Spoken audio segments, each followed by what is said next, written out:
Curse of the Dragon Slayer, aka Saga, Curse of the Shadow, aka Saga, the Shadow Cabal from 2013.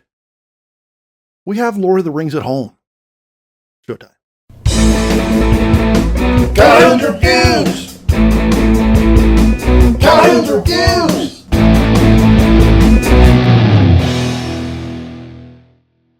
If you want to watch Curse of the Dragon Slayer, aka all that other stuff, check the link in the description. So the movie's not bad, but the story behind making it seems a little more interesting. It seems like this is a spin-off of a video game called Saga that was an MMO real-time strategy game, and it looks like it's now dead. There's a post on their website. It's like, yeah, I was like the only one paying for this, and it got more expensive, so I have to take it down. I might try and run it off a server in my garage. So, you know, it's interesting in that way. And learning that, reading what little I can find out about it, it seems like the movie draws on some of the lore of the game. As I alluded to, this movie's very derivative of the Lord of the Rings. So much so that the orcs in this look pretty much exactly like the orcs in the Lord of the Rings movies. The story here, there's a dark power rising, and an elf, a human, and an orc team up to stop it. I mentioned the lore stuff, so the human, I don't know if he's technically a paladin or a cleric, but he's working for some goddess. But he has a setback, and the goddess is just like, you failed me, screw you. And she just dumps him. Save me. You have failed me, Keltis the Forsaken. You are forever cursed. The goddess remembers you no more. And then he starts working for another goddess.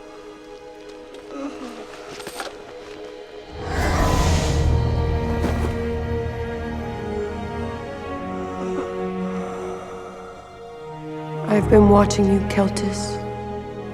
Judging you. Which I thought was kind of weird. He just makes one statement. It's like, oh, I'm working for her now. It's like, okay, I don't really know what's the difference between the two goddesses. It's almost kind of like, well, I got a different job. Anyway, so there's no implications of like changing religions. And that seems like the different gods were a big part of this Saga game. So maybe if you played the game, that would make some more sense.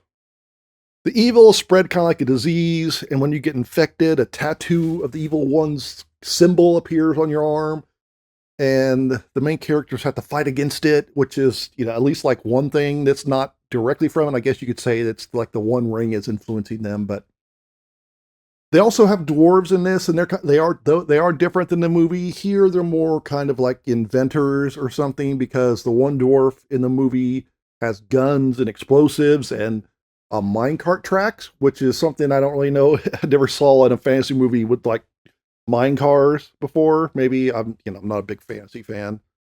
Looking up the movie sent me into this kind of rat hole, because the makers of this have made a lot of movies.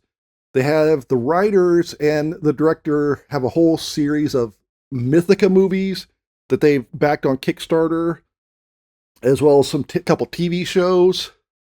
The director, he didn't direct all the Mythica movies, but he looks like he directed most of them, and he's edited a bunch. But it seems like he mainly seems to be doing Hallmark-style movies now, because they have names, and these are like in a row, basically. Love Switch, Love in Tahiti, Love's Portraits, My One True Love, Love Lost and Found. So, I don't know if those are actually Hallmark or if they're like that.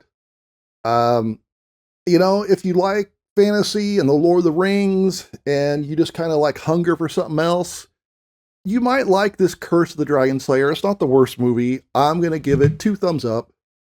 It's pretty well made. It's a little bit too long. It isn't for me.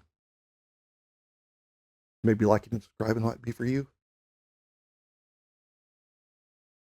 Give me a thumbs up.